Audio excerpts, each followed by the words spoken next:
You guys, and welcome back to an episode of the Smart Talk. Where we talk about real struggles, real stories, and entrepreneurs that came from the ground up. Today, I got my homegirl Faye Don't Play in the building. What's up, y'all? It's Faye Don't Play, born and raised out here in Albuquerque, New Mexico. We gonna come out here, bring up the underground scene, rap, art, music. Stay tuned. So I know Faye, I haven't known you for too long, but we did a couple collabs together. You're good people. You're starting to get known in Albuquerque and in Mexico in general. So tell me a little more about yourself and what do you do? So I do modeling. I write music. I'm working on getting some music out. I do videography. I do photography. I do security. I do a lot of different things, You just say all over the place, huh? all over the place. The ADHD. Do you just like to hustle and like just get your hands in like a little bit of everything? Yeah, my parents like always owned their own businesses when I was younger, and I was very involved in that. And so now that I'm older, it's just like having something for myself and building it, like doing it myself is something about I did this, I built it, and like I came up with the concept and the ideas and I made it work. Whenever you were younger, did you always kind of have like the ambition to do all that stuff, or you just kind of just to yourself? I was a very lazy kid. I would always take care of my siblings though and like help out. It wasn't like really a choice.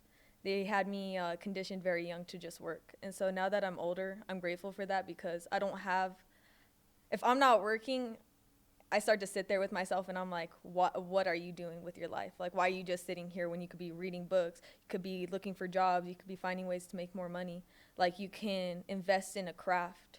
Because as a kid, I didn't have that. I had, like, I was taking care of my siblings. I was helping running businesses that weren't mine. I was setting up bounce houses every weekend.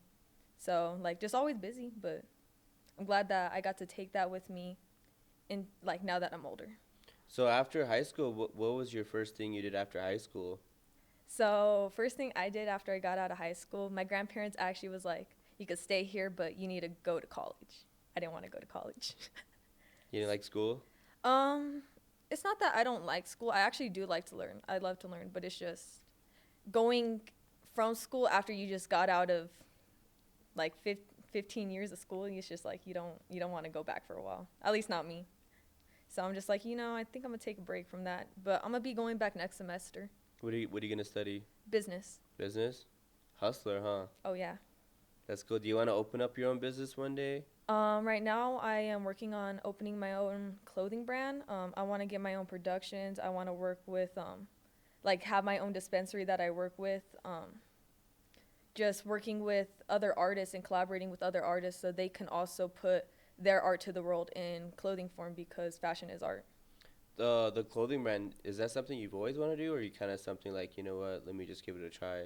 I've always been really artistic, even as a kid. Like, I remember being in middle school selling my mom's friends' pictures that I painted and stuff like that. Like, I would sell slime. I just would always find ways to make money. So it's just like clothing.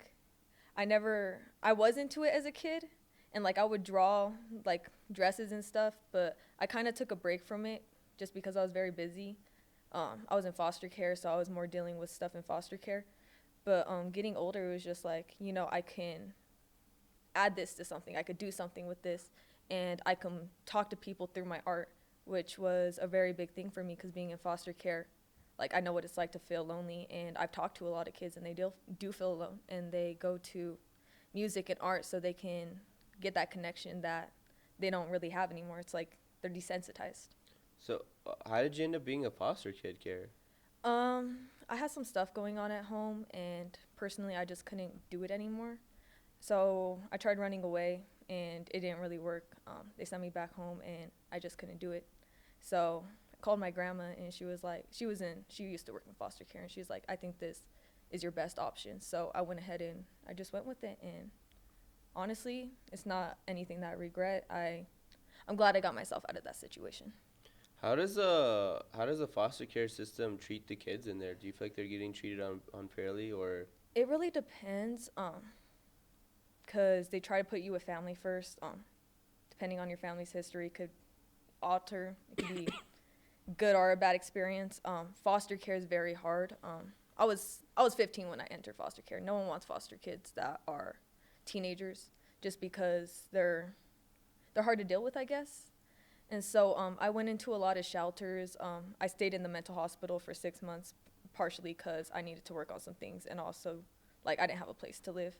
Um, there was a couple foster homes where it was just like I wasn't being treated well. I was working, I was spending money on kids, um, like I was spending money on food and stuff, just things that a child shouldn't have to do. But and it wasn't really my place. It's just out of the kindness of my heart. I didn't want to see the kids going through that, because I grew up very fortunate. Like my parents had money when my dad was alive, so like just giving that to somebody that doesn't have it. I have had good experiences in foster care too. Very kind people. To this day, they still talk to me. They call me on my birthday. Um, and I'm very fortunate to have those people in my life as well. I got to meet a lot of new people. And I feel like now that I'm an adult, that taught me how to network better and be able to talk to people. I had really bad anger issues as a kid. Like, I struggled to talk to people. Really? Do you feel like you still have anger issues now? Oh, yeah.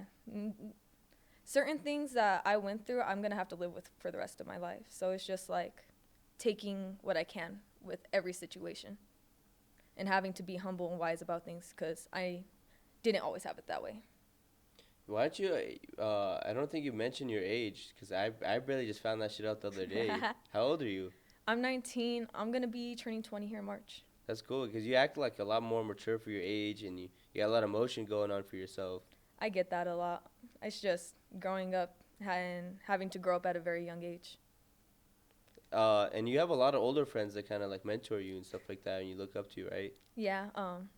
Honestly, it's like I feel like we help each other grow too. Like I have friends that we sit there and we talk about business and how we're gonna make money and like things with media and stuff. And I'm very fortunate to have friends like that too, because in our generation and like just people around my age, a lot of people don't want better for themselves, and people are willing to take you down with them because they see you doing better. So I'm very fortunate to have friends that are on the same page as me. Who's some of your best friends? Shout out Lizzie, shout out Ayana, shout out Summer, shout out my boyfriend. I'm trying to think who else, because there is just a lot of people that I am grateful to have upon this journey. Like, shout out my foster mom. Most of all, shout out my foster mom. Yeah, what's her name? I won't give out personal names. Oh, it's your personal name. I was like, oh, what's up? But shout out my foster mom. She's always been good people to me. She took care of you. Oh, yeah. She still takes care of me. She calls me all the time. I'm praying for you. Love you. I hope everything's doing okay. Sends me little text messages here and there, because I'm a very busy person. Like, if it's not business, 9 times out of 10, I'm going to forget that you text me. Oh, okay. So I know you do all that stuff, and you actually got into modeling too, right? I got into modeling about 3 months after I turned 18. Why did you get into modeling? Was that a passion as well you had, or? So just growing up, like my family and like friends, they'd be like, "You should be a model. You should be a model." And I was like, "That'd be cool." I've always liked media. Like it's embarrassing, but I look at some of my old TikToks, like from when I was 9, 8, when it was still Musically, and so I'm just like, "Yep, I've always had it." So I was actually making a song with he was a rapper out here, and his girlfriend worked for the radio station, and she was like, "Do you want to be a promotion model?" And I was like, "You know what? I'm down to see what that's like, because if I want to get into my music, I have to meet new people anyways." So I know you. Let's go back to your clothing brand, right? So your brand, what message do you want to bring out whenever you drop your first apparel? It's just more getting it out there so people can see like what Rebels is. It's gonna be Rebels young coming up. So just young artists coming up and trying to get their brand out there and their art out there, collaborating with young artists and just upcoming people in general. Um, so I know it's like like a lot of money to like production, design, all that stuff. Have you like saved up money for it, or? I'm very fortunate. I aged out of foster care, so I got a lot of benefits. I had a lot of foster parents that did offer to adopt me, but I let them know that it wasn't anything. Like, I do feel part of the family. It's just being an adult, I have to make the best decision for myself. And so I'm glad I did that. Every foster kid gets those benefits. Like, if you don't age out, there, you get like a certain amount, you get certain benefits that come with that. And any foster kids that, if you are watching this and you are going to be an adult and you don't have anyone that signed off on you and you don't have any adoptions, I really do suggest that you go ahead and get those benefits, because doing things on your own is not easy. Like, it's always better to have a team behind you that are willing to help you and willing to jump for you. And those are only certain benefits foster kids get? Yeah, especially like there's foster kids that get certain benefits like schooling and stuff. My schooling's paid for. I don't have to worry about school. I get to go into different what's the word? Programs. Like, I get different programs, and though each program has different benefits as well. That's cool. At least to take care of the foster kids, you know? Oh yeah, and it's like I like that too because I get to help with my community. Like, I'm very young, and there's kids my age that aren't as fortunate as me to have those. So it's just like I like to be able to help people in any way that I can. Mm-hmm. So it just makes me feel better that like I did that, because like, yeah, I had to go through a lot to do that, and like there was points in time that I did feel alone and that like I felt that there was no one there for me. But you know, now that I'm older, like it was worth the process and the waiting. Are you proud of yourself looking back? Oh yeah, I'm very proud of myself. I'm proud that I didn't end up in the same cycles that my family's repeated, generations have repeated, and it's just like showing my siblings and my cousin and like just my younger family that they don't have to live like that. Like, there's more to it. There's more to life than just the same old in the streets, violence, gangs. It's not worth it. People don't make it out of that life. They're fortunate to make it out that life. They either end up in dead in prison. I unfortunately lost my dad to that life. Like, I don't have my dad here anymore. And I had to see him in a casket. Not a lot of people have to see that. And so that's why I push what I push, especially with my music. Were you really close with your dad? Oh yeah, he's not my biological dad, but he was always there for me. He raised me. So me and him had a very good relationship, probably the best relationship I've ever had with anybody. When did he pass? He passed when I was 10. It was 2016, May 10th. Oh, okay. So it's been a while, huh? It's been a couple years. Do you go visit him often? I have a necklace with his ashes in it. Oh, that's cool. And every year I go and take some, because he always used to drink Blue Moons. His grape zigzags, I'll go roll up a blunt for him, go smoke one with him. Like, in one of our spots that is like, we just used to go and kick it all the time. And is that emotional for you whenever you go smoke that blunt? Yeah, it's very hard to feel that connection, especially because he's been gone for so long. So it's just making the time for him, because it's like, I'm angry. Like, I don't have my dad here. Things get hard. But just making that time for him, because he deserves it. Out of all people, he deserves it. Yeah, you seem like a really sweet person. I know you've gotten like a lot of hate on Instagram, and people kind of like hate on you and shit. How do you cope with that, or how do you move on from that and not let that bug you? I've been through a lot.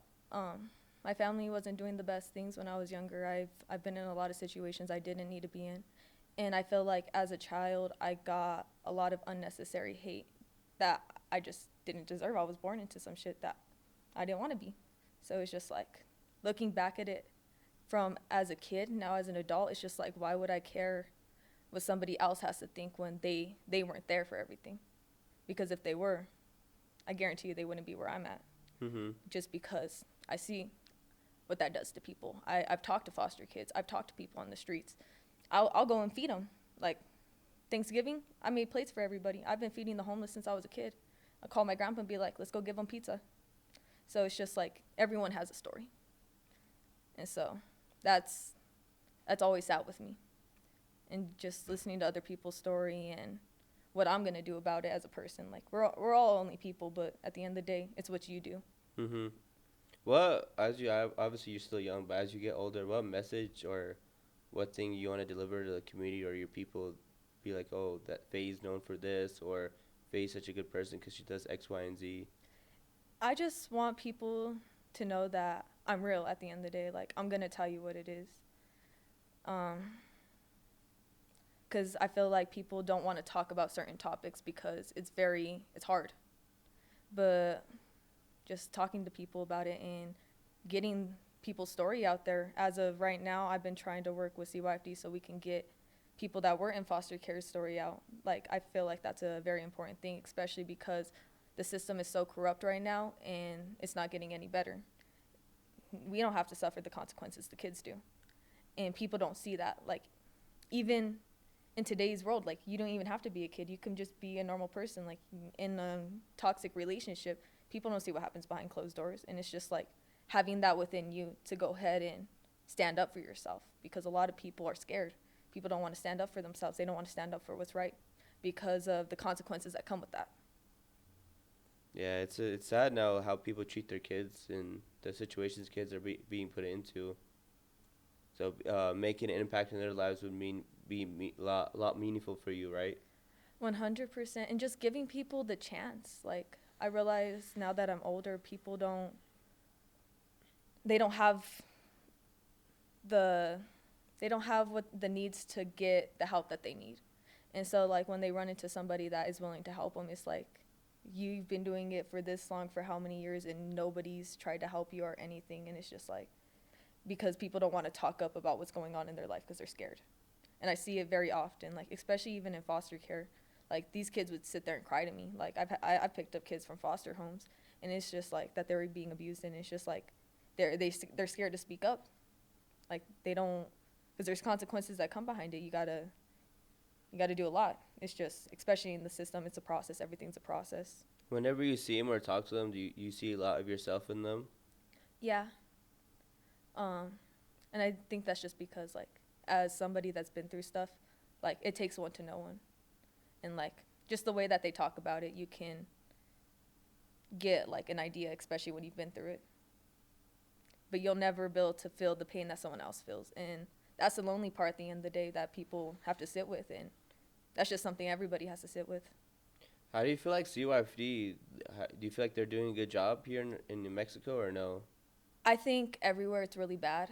I hear a lot of different people's stories, especially because I go live on TikTok, and I will talk about it on TikTok and stuff. And like I just hear other people's stories, and I'm just like, it's corrupt everywhere. Just the system in general, it's just getting worse, and we're worse than the deep depression. Like, we're worse than that, because it's just like, this is the silent depression. No one's talking about it, and everyone's living paycheck to paycheck. They're barely getting by. And, like, people have 5, 6 kids, and it's just like, I just see a lot, and it's just like, I see the world through a broken lens, I guess, is like, as my therapist explained it. But I'm glad to have that vision, because at least I can see it for what it is, and I'm not sugarcoating things, because I feel like when I was younger, I used to sugarcoat things to make me feel better about what's going on in life, but it's like, you can't do that. Well, why do you feel like it's gotten worse? Do you think it's like the family bond is broken? Family bonds are broken. People don't trust each other. People don't rely on each other. We're supposed to be a community, and we can't even be that because social media is so corrupt and the government is so corrupt. Like, just learning about what social media does to somebody and, like, their brain, it's just, it's given me a whole different vision on things, and it's just crazy to me. It really is. Yeah, it could be super toxic. Super toxic. Well, even like the music you listen to, the frequencies behind it. Like, I've read books about frequencies, and so it's just like the frequencies behind the music that you listen to. That's why I try not to, like, really listen to, like, too much intense music. But I'm such an angry person that it's like, it helps to an extent. You gotta be very balanced with what you have going on in your life to get, especially with what I'm doing. You have to be very balanced to, like, understand things and then do what you're gonna do, and still roll with it at the end of the day, because at the end of the day, it's your future. It's not, and it's your life. So I know you say you mentioned a couple times that you're super angry and stuff like that. What do you do to kind of like ease the anger off, or like lay some steam off? Sometimes you just gotta go cry about it. Like, I'm not willing to throw my whole future away because I'm angry. Because back then I'd just flip out on anybody. Like, look at me wrong. I was that angry. Like, You a fighter? I've been in MMA a lot of my life. Yeah. You got some hands or what?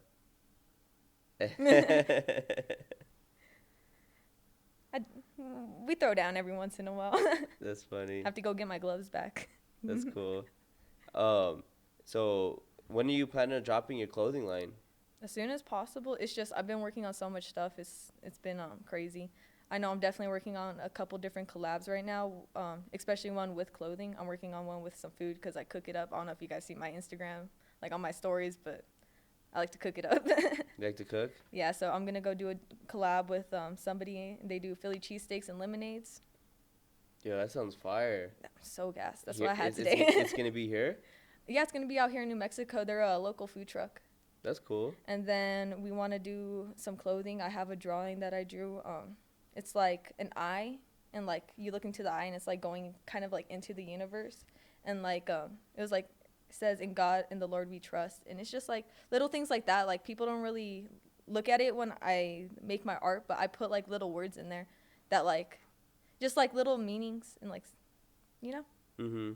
That's cool. So your clothing brand, do you want to like treat it more of a business or just Oh more of yeah. like a hobby? I want to go worldwide, like with everything that I'm doing right now. I want to go worldwide, and I want to like do more with it. I want to build to have our city's a broke city. Like we're not doing that well. I want to build to have our so my family could live good. Like they can work 9 to 5s and not have to live paycheck to paycheck. Like I want people around me to actually succeed in life. Like I don't want to keep doing the same old thing.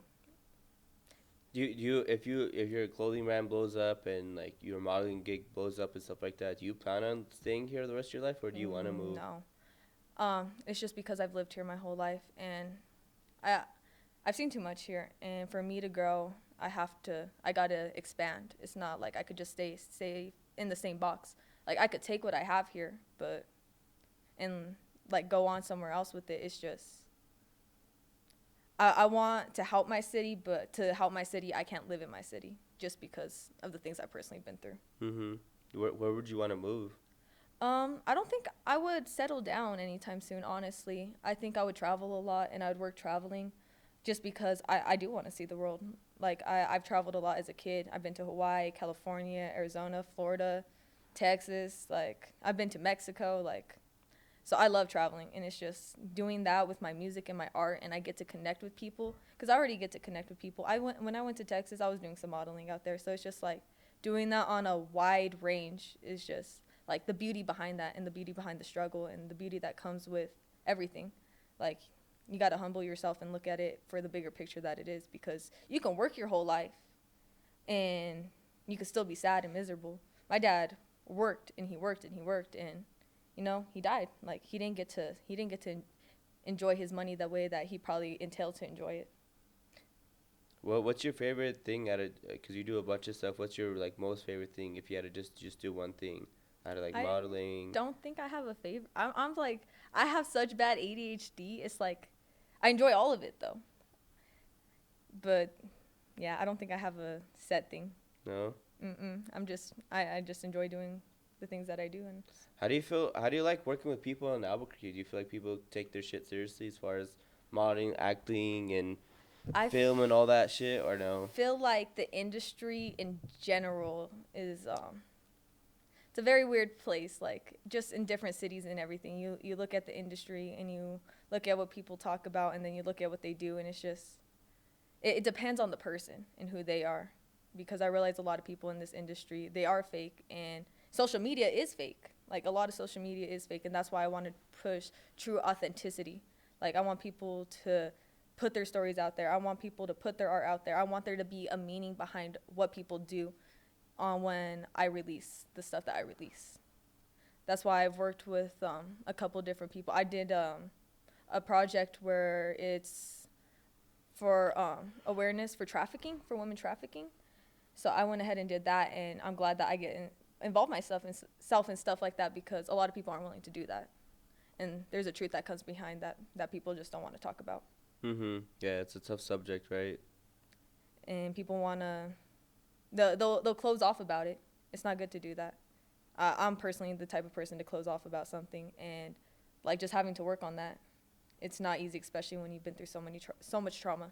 So yeah, because you've said you've been through a lot of trauma. You said this is your first podcast, right? Hmm. Is it kind of weird to kind of open up on like touchy subjects? I was in when I was in foster care, they put me in like mandatory therapy, so like doing it on my own terms is like more comfortable for me, because it was just like there was points in time where I felt forced to talk about things I didn't want to talk about.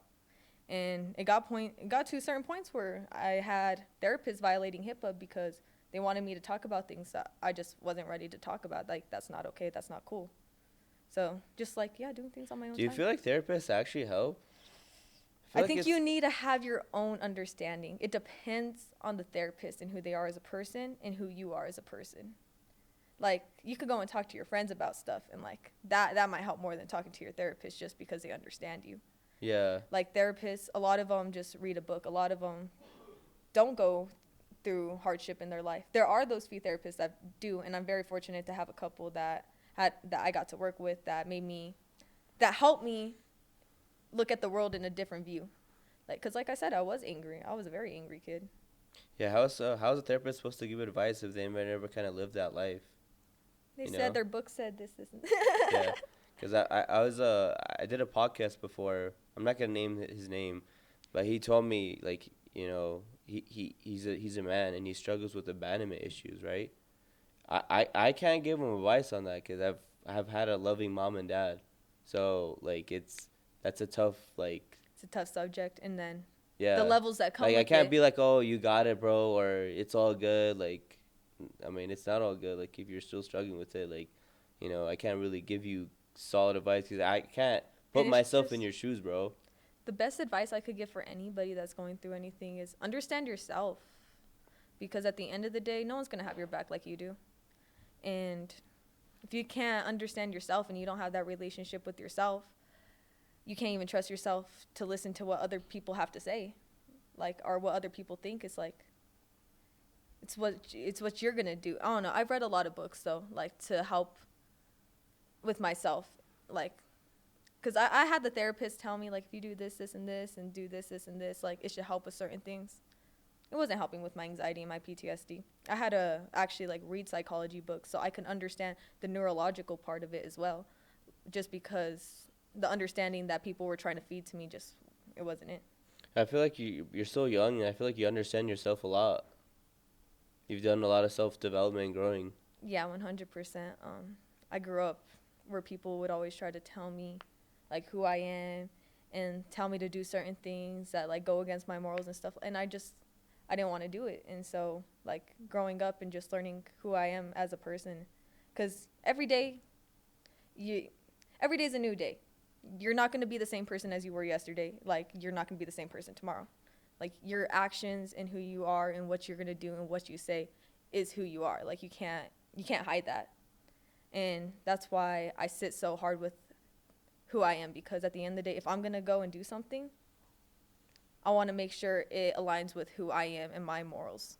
Like, I tell people, I'm like, if you want to be around me, you have to have morals, because I'm not going to put up with certain behaviors. That's not my part. I'm not your mom. I'm not your bitch.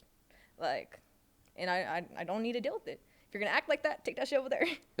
I took care of too many kids to deal with your shit. Oh, that's funny. What anybody struggling with, like, their own self-worth, their self-esteem, they have lack of confidence, what advice would you give them? Like I said, just, it's the hardest part, but sitting with yourself. And I realize a lot of people in that category like to blame people as well. Don't blame people for your faults. Look at yourself before you look at other people. And I try to do that a lot, just because you never know what someone's going through. Like, okay, did I say something that could have triggered? Like, and I think this is just also because I've been in shelters and I've been in foster homes, and like little things that I would say to them would trigger them. Like, they'd be like flipping out on me. I'm like, what did I do? Yeah. So it's just, The hard part is taking your own self accountability. oh yeah, people don't like to do that nowadays. Though they want to be, Mr. they want Right. to have an image about it. Yeah. They want to always perceive that they're right, that they haven't fucked up or done anything wrong. We've all fucked up. Yeah. I fucked up. Everyone's fucked up, and you can't hide behind a mask forever. So is it easy for you to just, like, apologize and say sorry whenever you do something wrong to other Yeah. people? Sometimes I have my days and I'm like, nah, fuck that. I didn't do shit. Da, da, da, and I'm like, but when I really sit down and I look at the bigger picture and I'm like, okay, I need to go sit there and have that conversation and apologize with them. I don't even like having conversations over the phone 9 times out of 10. I'll just pull up on you and be like, hey, we need to have this talk. Like, I know you don't want to talk to me, but this is genuinely how I feel about it. And I don't want you going around thinking that it's anything else. And, like, you can think that, but at least let me talk to you about my side of it that way, so you're not going around being like, damn, this is how she feels, or this is, I was probably just having a bad day. Or we were both having a bad, you never know you never know what's going on in other people's lives. Yeah. So anybody struggling with like depression, you know, they're a foster kid of their own self-worth, can they hit you up on Instagram or? Oh yeah, like if you ever need to talk about, I'm always willing to listen to anybody. Like I still have foster kids that hit me up and they tell me about stuff that's going on in their lives, and like just I know what it's like to not have anyone there. So like sometimes just having someone listen to you. And I went to go have a talk with people that are taking the classes to be foster parents, and like they also asked me, and I'm like, yeah, just be patient. Be patient with the kids, and the kids need to learn how to, like, just people in general need to learn how to be patient with themselves too, because we're just getting older. Like putting that stress on you isn't helping anybody. If I'm going to be putting stress on my body, it's going to be to make money and better my future. Like, so like just working on yourself, like I said. Thank you. I mean, I appreciate you coming on here, talking a little bit more about your story, about yourself. We're gonna for sure do a part 2 within like the next year or two, because I know your shit's gonna blow up and your Clothing Brand's gonna be out. You're gonna have more music to talk about, more that stuff and dabble in. But Heck yeah. you know, I haven't known you for too long, but you know, you're a dope ass girl. You know, we locked in for life and shit. Yeah, so I'm gonna tag your Instagram, so whenever anyone needs any help and shit, they can always reach you and stuff like that. Yeah, just reach out, and like even if you have been through things and you're a creator and you want to push that image out there, definitely hit me up. Like I want to do things in my lifetime where I'm going to make history and I'm going to help people. I don't want to just be here on this earth just to be here. Faye, don't play. And I appreciate you guys tuning in on another episode of Smart Talk, and see you guys next time on the next episode.